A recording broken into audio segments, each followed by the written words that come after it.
So we are very excited to have Ranjit Kandalgaonkar here as the South Asia Institute's visiting artist. And this is a program that was just launched this year, so he's the very first. And Ranjit's visit is the first in a series of interdisciplinary engagements that we will hope will open up new avenues for conversation on contemporary issues and everyday life in South Asia, as seen through the lens of art and artistic practice. So I'm very excited to introduce him. So Ranjit is not an artist by training, in the traditional sense of the training of the word training. He's actually trained as an engineer, and he finished his master's in electrical engineering from University of California, Long Beach, and came back to India in 2004.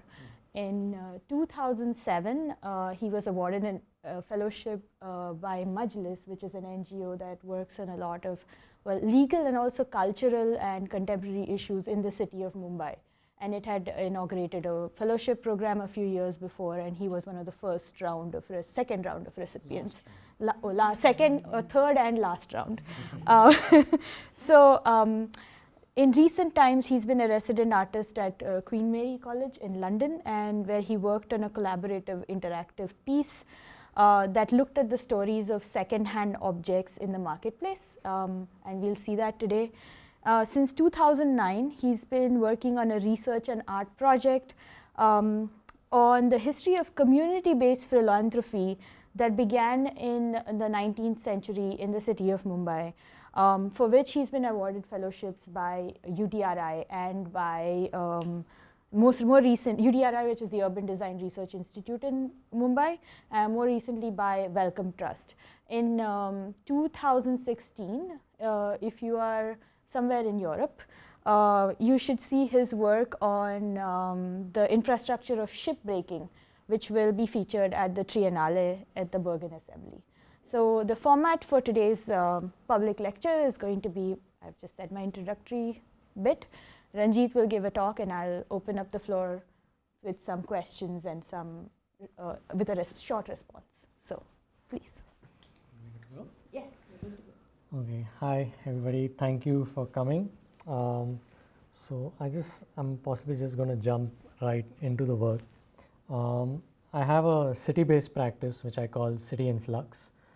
And parallelly on the side, I work on kind of research-based projects which run between 3 to 5 years each. So I end up starting 2 or 3 of them at the same time. And as and when you get funding, you start or stop the project. So when I run out of money, I stop for a while, and then I continue when I get next round of funding for it. So a lot of my projects take a lot of time. But the one project that I'm constantly working on is cityinflux, which is my city-based practice, where I'm invested in kind of looking at blind spots and kind of ignored spaces within the city. So one of the things that I keep I keep coming back to is documentation of walls. So this is one work that I did, where essentially I was looking at this kind of the unspoken economy, which is this kind of advertising that plays out in terms of this kind of aphrodisiac oil. So essentially it's a loop.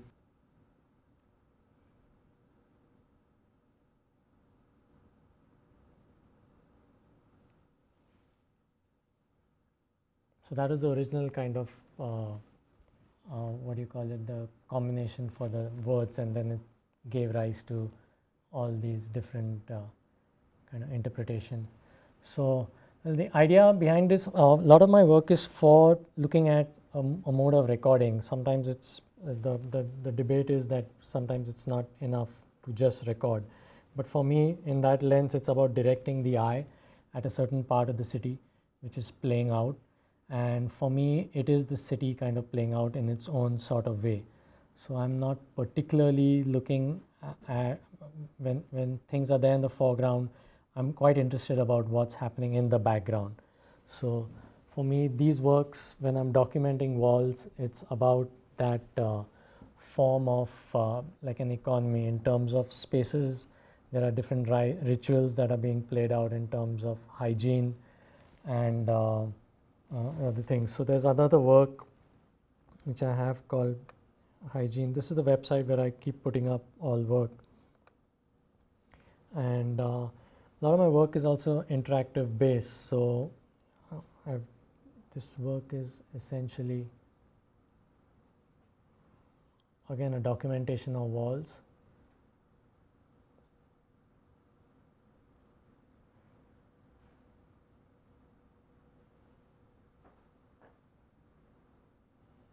Where so it's 7 panels, but you can see only 1.5 panel at a time, and that's that selective focus which I'm trying to kind of bring in with the interactive sort of lens of the work. So these in the 90s, kind of these images of God started appearing on walls in a sense of to deter the idea of public urination, and it also became a sort of it also became a area of focus for the officials to be putting more what they call shauchalayas or public urinals, or rather the lack of them. So and then there was this barber shop that got set up, and this wall is essentially a wall outside Borivali station, which is near a place where I live, near the station near where I live. And this barber shop again becomes, I actually saw this barber shaving one man's armpit there, and to me it was this kind of daily rituals in a very kind of everyday ritual that was being played out for simple things like even a hook that is put onto and something is attached, like a bag that is attached onto a wall. The wall is one side of the like say 4 walls, but even if it's a support as a system, even a single wall can become a very kind of reassuring aspect in terms of either a job or someone staying there, living there, sleeping there. So the documentation of the walls, even through paint and the way it is continuously changing. So I tend to go back to the same wall over a number of years, and I keep photographing it and seeing how it's changing. So this work is to kind of bring that selective focus back to each of the spaces. And right next to it was a tree that had kind of this armpit hair thing going on. So that was another kind of aspect of it.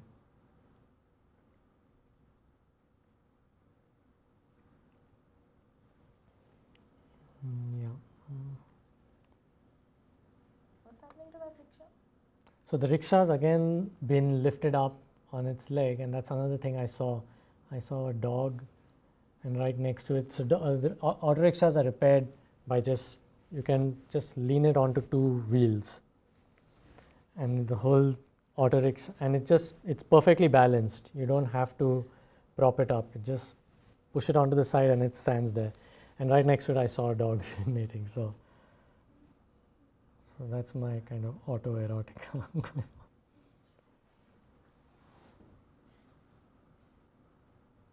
So these walls are actually next to, sorry, it's one wall that you were documenting? I've been walls that are next to each other? Then walls that are next to each other, but collectively I've been looking at different sets of walls all over the city, and I keep coming back to, and the idea is to keep adding panels to it. There's 7 now.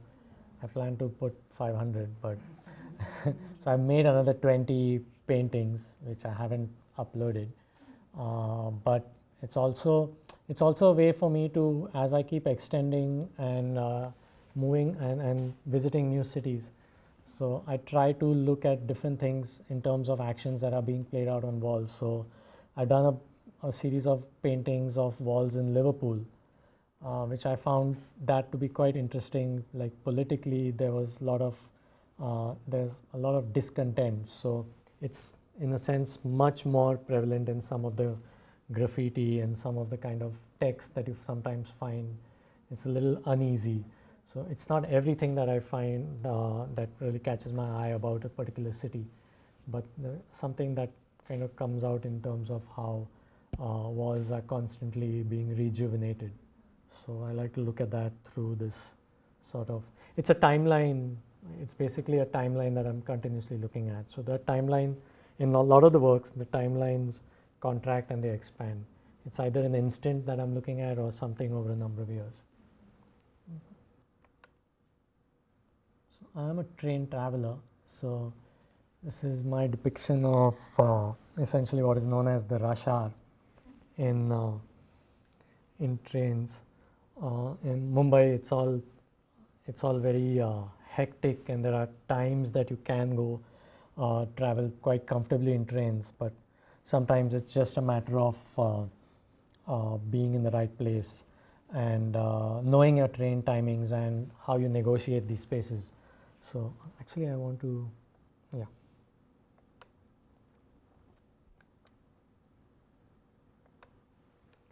Yeah, so rush hour is this work which is almost what I'm trying to document at this point is a build up to a moment where like the common objective is to access the train bogie, and since the train volumes are so high that it's always about finding that a place to sit essentially. So at that one point what I did was I decontextualized, the idea was to kind of decontextualize the body and to be able to have this sort of common goal, which is to access the train compartment. And so this is the build up, this is that kind of singular moment where everybody is in that same kind of frame of mind where it's kind of everybody's screaming bloody murder, you know, in a sense, before you kind of jump into the bogie. It's a part of a more of a fractured drawing where it's about different people. I'm making other drawings that have different people doing different activities like getting ready, hailing a cab, taking a shower, having breakfast, and then each of those build up and come to this one point, which is this one drawing. So it's supposed to be a much larger drawing, and this is the first drawing that I did for it. So that's called Rush Hour. This is a painting called Borivali versus Virar. So I should give you some context about this. So Borivali and Virar are these two stations which are in the northern part of Bombay, and at one point of time Virar is further north, almost outside the what we know as the Bombay city limits, and there are huge amount of train travelers that actually used to unofficially sit on the bogies and travel on these the train bogies, and so from Churchgate, which is in South Bombay, to take a train to Virar, and if you take a train to Borivali. So Virar travelers do not like if Borivali travelers get into Virar trains. So there's this kind of legendary conflict between Borivali and Virar travelers. So they do not kind of appreciate it because they say you have separate trains, why are you catching Virar trains? You take up our space. So I'm documenting the way people adopt and occupy space. And instead of going in crowded bogies, some of them tend to kind of just sit on top. A couple of them, it's like between the two bogies, you just take 2-3 simple steps and you can jump up. Now it's very dangerous too because these are all basically electrical lines. So if you even touch the cable, it's like complete ground. So you're going to be connected right to ground. So it's going to lead to instant electrocution and death. But people are kind of careful in that very kind of nonchalant way. And so this particular young man was sitting on top of this bogie, and he essentially gave me what you could call like the Indian version of the finger. Basically, it was him. I don't know. I was standing on the footover bridge at Borivali. He was on a Virar train heading south, but it was almost like he was telling me that this is my space and you can't enter it. So he had this kind of sneer, and I wanted to document that kind of that idea of the conflict. Maybe it was because of the way I was dressed, or I don't know what it was, or maybe just the fact that I was at Borivali station. So he didn't like that very much, or me. So he decided to kind of voice his displeasure. It wasn't so much displeasure as in, this is my domain. That's the kind of thing that I wanted to document in this painting. So when you're capturing this experience, is it just sort of a mental note of that experience for you, or do you Yeah. actually photograph and then I recreate? I kind of I take a mental note of it, and then when I have the idea of it, then I go and maybe take a photograph from the top of just any random train, just in case I need it for detailing, because this becomes more like a photorealistic kind of a representation. Now him, what I wanted to do was, I don't know if it is an exercise that actually worked out, but I used transparency paper to draw him. So I wanted him to, he's not, in terms of, if you look at the actual painting, it's a gateway paper, which is transparent, which is like a transparent paper. And I drew him and I stuck him there. So I didn't want him to be part of the painting itself in that kind of sense. I don't know if it worked out, but yeah.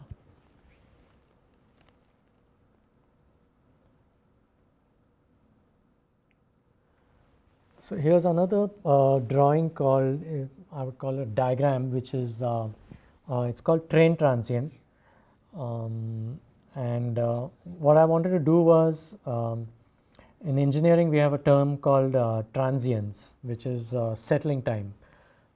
And at the point when the train comes into a particular station, usually crowded trains, or if it's the last station, commuters don't really wait till the train stops or comes to rest. Before the train stops, you tend to jump in when it is still going at a reasonably fast / slow speed. So, and this has to do with accessing the bogie, again similar to the rush hour work. It's about accessing space and occupying space. So I did this kind of map in a diagramming where at this point the train is still not at rest.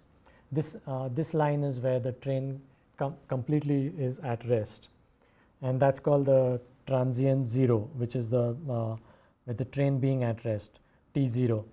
And so everything that comes before is a sort of a negative time period, which I wanted to document. So that's the time period where actually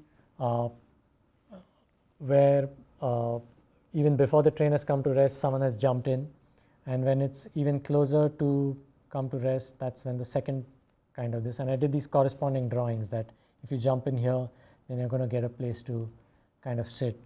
Out here it's going to be, musical chairs for the kind of mad scramble for the last seat, which always happens in a train. And then T0 is where the train is totally at rest and you're possibly left kind of standing. So this kind of negative time transient is what I wanted to document, because it actually shouldn't happen at that point. So positive time transient is the minute, the instant just after the train has come, after the body has come to rest. And this documentation of bodies that are just before they come to rest. The other different things that happen is, like in a station before, say this is for example the last stop is Churchgate, and the station before that is Marine Lines. So sometimes you'll see a lot of people don't get off at Marine Lines, even though it's their station, but they don't want to get off, take the bridge and cross over. So they go to the last station, and because they know the train timings, then the train will come back to the platform that they want to get off at. So it's a positive time, transient time. So they have that figured out through the timetables and all. So that's the kind of time period that I'm interested in, the kind of one that falls in between when they should technically, the commuter should technically be getting off, but he has that time, the traveler has that time to go to the next station and come back, just because it's a matter of convenience. He's already mentally mapped that out, as long as he doesn't have to take the staircase. So Sorry, I have a question about these drawings. Are those new? Are those nudes you're using? What are those figures? Yeah, the figures are kind of, I have made them in a sense asexual in terms of, I've drawn them out, they're sketches. Yeah, no, I see that. No, I mean, are they intended to be? I mean, for example, I was just in Italy a couple of months ago, so this is that kind of image is very familiar. Right. In all the churches, the Baroque Yeah. sort of overflowing, and it can be hell, it can be heaven, whatever. There's sort of bodies and very clear even much clearer musculature than that, but they, I don't see clothes, I don't see faces. Yes. Yeah, right. Yeah. Okay. So it is that kind of, in this image it is about kind of that mass. So I am very interested in swarms and how bodies react between each other and as a entire mass. So that's a situation that happens for a certain period of time, that they all come and they start behaving in a particular way. I wouldn't want to say a mob, but there are those sort of, that kind of mentality comes in when it comes to a particular objective, like getting into a train. Yes. So there is that kind of depiction. The visual representation is what I was attempting in this form of drawing. So yeah.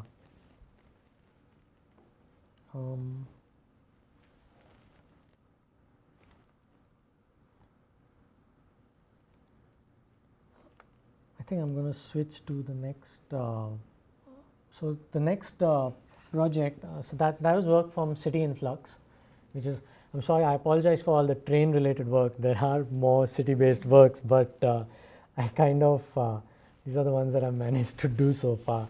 I have about 20 to 25 works planned, but these are the works that you're going to see, which are essentially on trains. If we have some more time later at the end of it, then I'll show you another work which I have on auto rickshaws, but I think just in the interest of time I should kind of move on to the next project. So since 2009 I have been working on a project which is looking at the history of philanthropy, but a community-based philanthropy in terms of activities like public health, social hygiene, rehabilitation, migration, animal welfare, education, and this kind of philanthropic activity was community run, and I started this project to look at how they are, how these trusts and these charitable trusts kind of were doing a certain sort of work in the 19th century. So 19th century based trusts worked outside the framework of the British colonial government. And so mostly the history of philanthropy in terms of patronage is very well documented, like for people such as, say, Jamshedji G.D. Boys and the Kawas-ji Framjis. It's all fairly well documented. So I was interested in the smaller businessmen and within the smaller communities and sub-communities that were working and doing particular work for their community. So it's extremely insular, it's extremely religious, it's extremely community and religion based, but collectively it is a sort of mode of living within that time period. So I was trying to document those through drawing for the various kind of and these end up being extremely intimate kind of acts of philanthropy, like of benevolent sort acts of benevolence. So this is a Parsi trust that basically looks at the design of the towers of silence. So the Parsi community, they do not believe in either in burial or in even cremation. So they figured out this entire scientific system, which was over a period of time that was of the body of being of use even after it has after life has kind of left. So vultures are basically they have towers of silence where vultures feed on the dead, and they have a specific well design. So earlier what happened, they had this well designed, which what happened was the vultures that sat or jumped into the or went into the well, they kind of got trapped because they were larger birds of prey.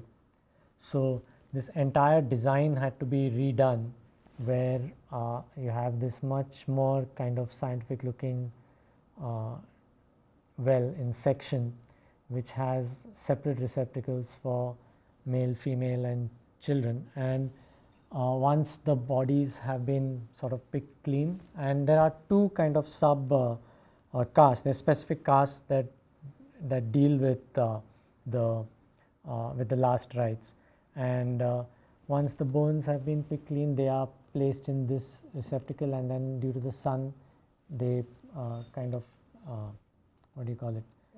Desiccate, and then water is washed into this, and through this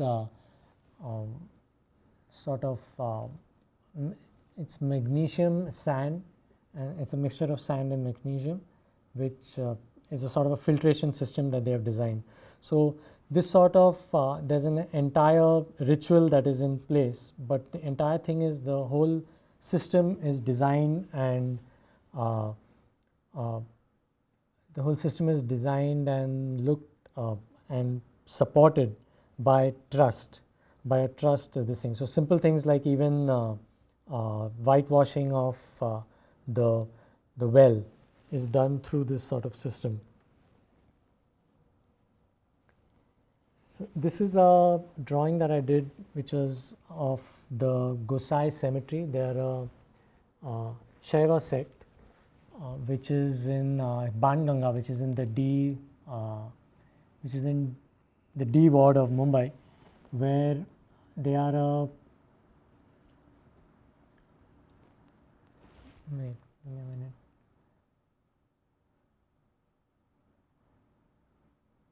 Yeah, so this I'm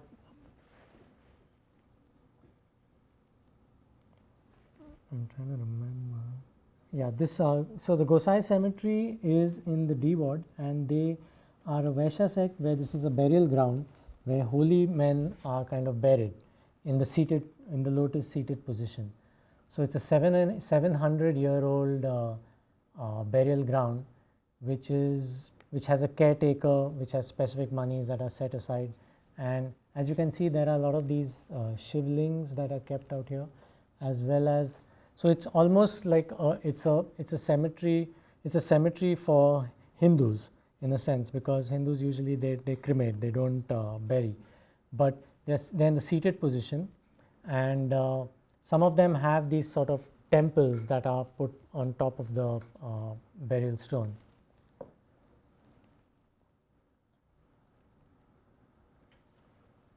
So very quickly, this was for a temple trust. You will find that this various activities of the trusts can be paying the salary of the pujari, the temple priest, maintaining the premises.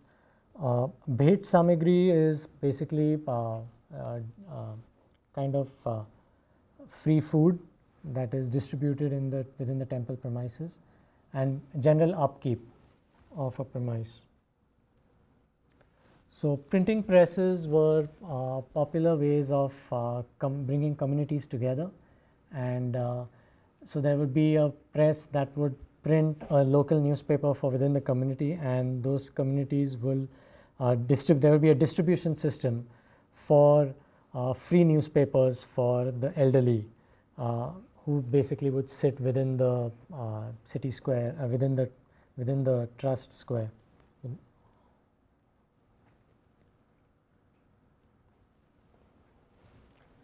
Now this image is to talk about like fountains and pyavs. Pyavs are watering holes, and tanks. So there are a lot of tanks. There was shortage of water at that point in Bombay. So before the lakes were supplying water to the city, there were tanks and pyavs and bore wells that had to be dug to bring water, to supply water, because there was a lot of shortage. And this led to once the lake supply was established, these spaces became infestation hubs and waterborne diseases and malaria. So this image is to kind of talk about that. It's called the skin of the well.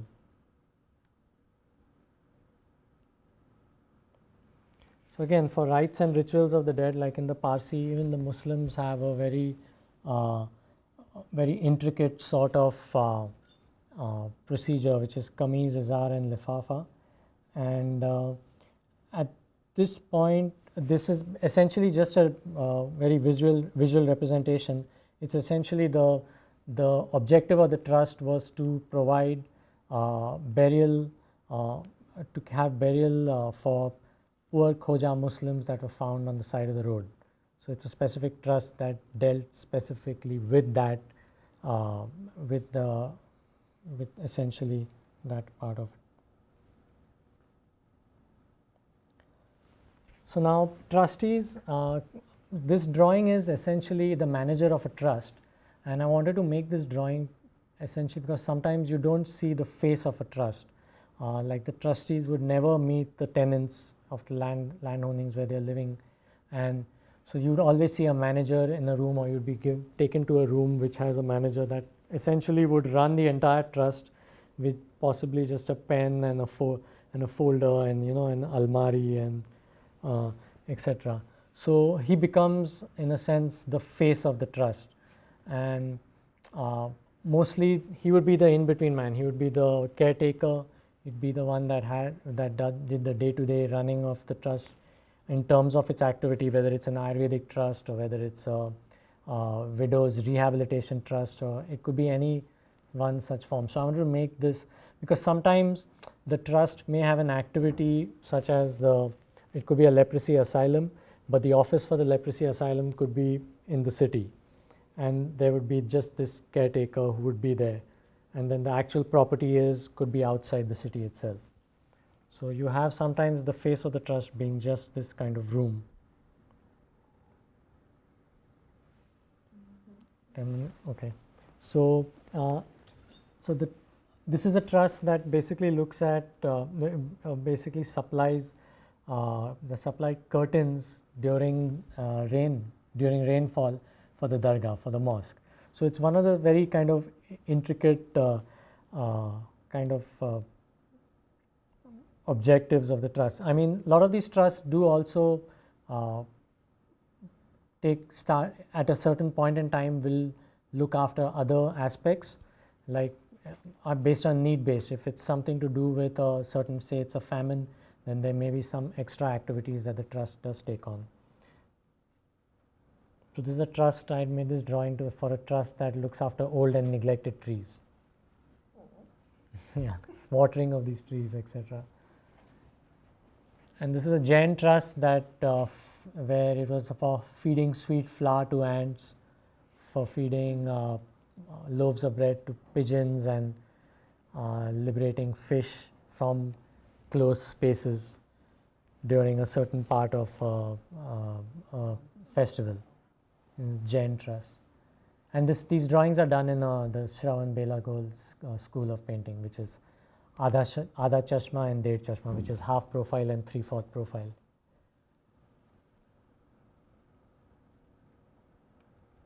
Yeah, so those are the trusts. Oh.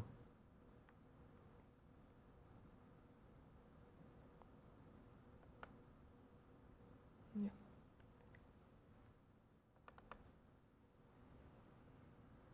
So in 2012, I did this residency at Queen Mary. What's this? No.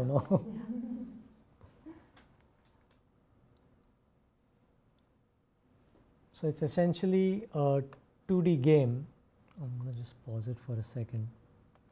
What I started doing was I worked on this project called Build Browse, where I worked with two media professors from Queen Mary University, London, and I'd been looking at Chor Bazaar, which is literally translated as Thieves Market in Mumbai, and I was documenting second-hand objects that were in these market spaces. So I was not interested in antiques, neither I was interested in brand new objects. So I was interested in objects that had just started to lose their worth. So they were parts of objects and old hard disks, etc., you name it, the kind of bric-a-brac that you find in these market spaces. So I started recording the oral histories, and I kind of devised this game because what tends to happen within these spaces that you find these tinkerers, these people that take certain objects and they redesign them and they tweak them to improve it. So you'll find a gas lamp that someone has kind of taken and added some gas to it and lit it up in a different way, to make something. So I built this game with web programmers where you can drag and drop different parts or different animals. So that those are Halloween hands that you get in that are toys, and then you get these gramophones, and that's a old ESD engine block. So you can build whatever you want as an assemblage builder, but at the same time, this project had different kind of each time as time passed, I started wanting to do different things or concentrating on different aspects of this project. First, I wanted it to be about assemblage building. Then I wanted it to be about oral histories of objects. And what you can do is anybody can log on to this. It's a very short sign up. You can send me your fake email IDs and sign up for this. But the interesting thing what you can do is that once you make your kind of assemblage and save it, you can join it and move it as one entity and still do the same things with it. And what you can also do is export it. Once you export it, the object or the tinkered object that you fabricate becomes part of the dynamic library. So it's of the library. So it's a dynamic library that the next person that comes can use your object to build upon it. So I have 100 objects in this so far, and you can click on that eye and then fill in a sort of significance of the object. It can either be the manufacturing history or it could be your story about it, and browses the documentation of the project in terms of its history and the spaces that we went to look at it. 5 minutes?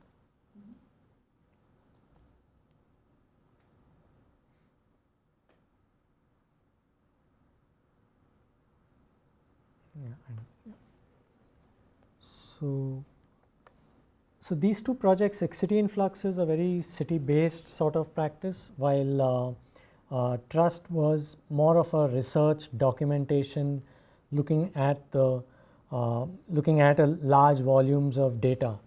But I had an opportunity to work on a project called Seven Isles Unclaimed, which is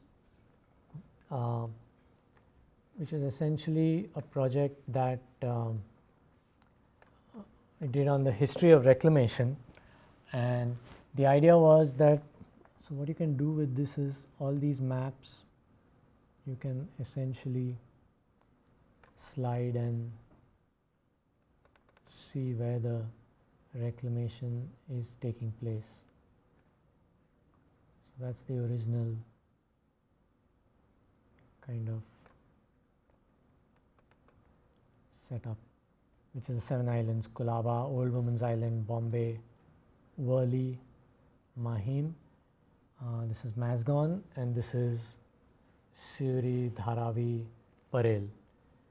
So at any one time, actually at low tide, apparently it becomes 4 islands. If you were to look at it geographically, you could walk between Old Woman's Island and this. So this will become 1, 2, 3, and 4. So this entire stretch would become one. This entire stretch would become one sort of island. So what we started doing was this. We basically looked at trigger points in the reclamation history, and so this is the Great Breach, which is Breach Candy, where the high tide would flood this entire area, and it was kept as a kind of a position where the British East India Company wanted to reclaim the land in order to deal with hygiene issues, etc. So what we did was we went back to those trigger points. So usually reclamation was done to solve a very localized problem, and that kind of led to a large scale reclamation, and then things like land, revenue start, and property, and start making, because suddenly you have reclaimed land and then, oh, we can build on this. Then there's a political sort of environment that comes in. So if you look at public department diary, which predates the PWD, which is the Public Works Department, you start seeing how the British East India Company is doing reclamation. It's very haphazard. They are going through, they are saying, oh, you know what, run a channel between these two points and split Bombay into North Bombay and South Bombay. So what we started doing is we started making maps, fake maps for that, to kind of deal with this idea of because at that trigger point the reclamation could have gone either way. There is a certain they are having these discussions, and those discussions very well could have been the route that had taken. So we started following these alternate routes, and it's essentially, this project is a speculative historical account of the city. If Bombay had remained 7 islands, what would it be? So we did a port city where if none of the islands were reclaimed, then it might have ended up as a series of ports. And what I did was, for this I used all the old ancient ports of Damascus, etc., etc. So there's all this Constantinople and all these ports that have kind of been fused into this kind of imaginary port city. So there are stories. What we've also done is we decided to write stories and make drawings about each of these kind of scenarios, where all the stories are, some of them are true, and the only thing that is a fiction is the image that you make of it. But at some point there are also absolutely, I'm just lying. But the idea is essentially it's how we present history. So there may be one event, and that event through the Portuguese point of view, through the British point of view, through the Indian or the Maratha Navy point of view. So each of these navies have a historical account which is always conflicting. But a lot of these stories are allowed to survive. So whether it's the way a certain event takes place and the account of that historical event. So that's what we try to do with this project. So this is one story which is the submerged forest, where this is the Princess Dock, which is one of the first docks that were built of the eastern waterfront. And well, there's this geologist named Dr. Buist, who basically says that Bombay wasn't actually a series of 7 islands. It was one peninsula, and due to a series of earthquakes, the land shifted.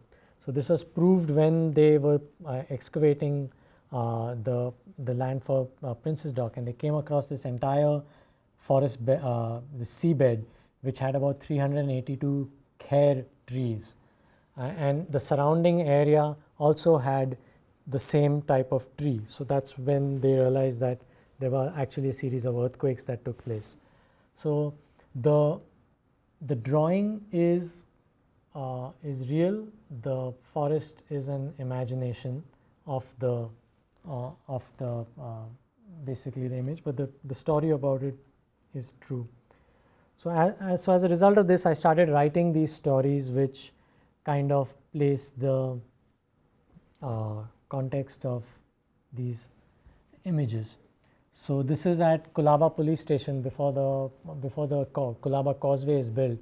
So from the Kulaba causeway, this person kind of is the person pulling a boat across to the museum, which is further away. Right now there's a causeway that is connecting this, and it's a road that extends from to give you some context, that extends, this is the causeway, it extends from here till here.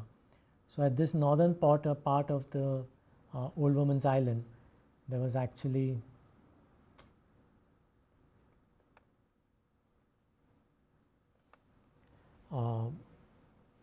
people were ferried across using this kind of boat.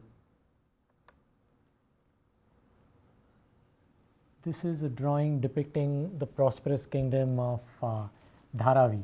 So essentially, I made Dharavi as this engineered city, which was kind of reverse engineered by the Kumbhars, who are experts in clay and brick, and essentially they control the tide that brings in the water to actually to clean the city streets. So it reads much better when you read the text next to it. So that's in the SAI office.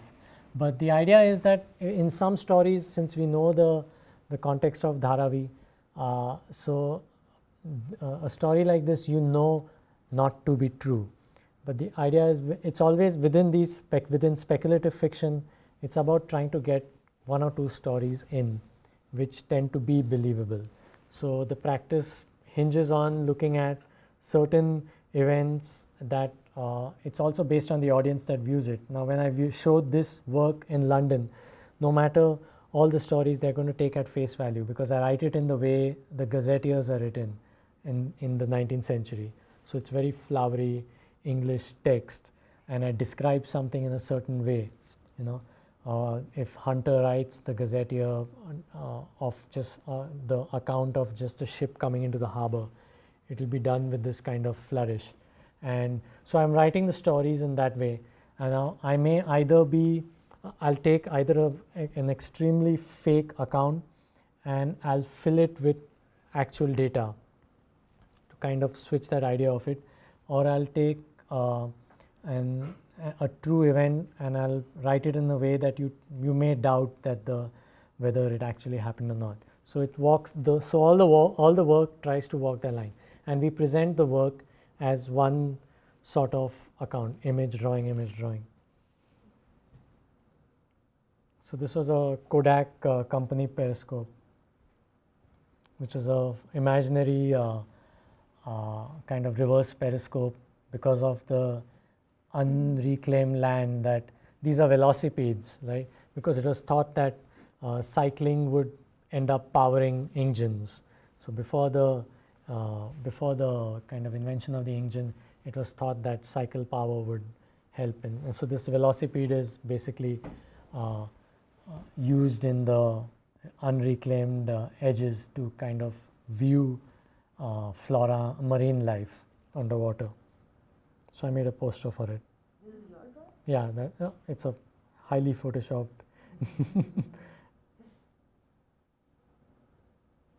So this is essentially just an image to talk about the might of the Maratha Navy, looking over the harbor of Bombay, which is here.